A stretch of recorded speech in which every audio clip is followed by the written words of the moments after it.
Side table, this doesn't look like our usual notebook. I know. It's a special nature notebook.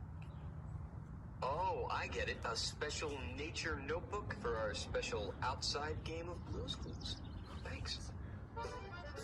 To play Blue's Clues, we gotta find... Paw print! Oh, a paw print, right. And that's our first... A clue? A clue! And we put it in our... Because the Blue's Clues. We gotta find another paw print. That's the second clue.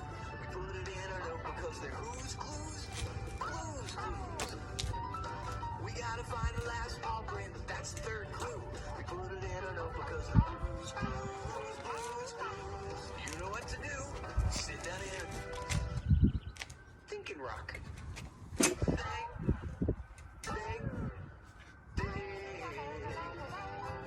When we use our minds, take a step at a time, we can do anything that we wanna do. You know, I can tell I'm really gonna need your help today, trying to figure out what Blue wants to play outside. You will help me, right? You will? Great. So, did you see which way Blue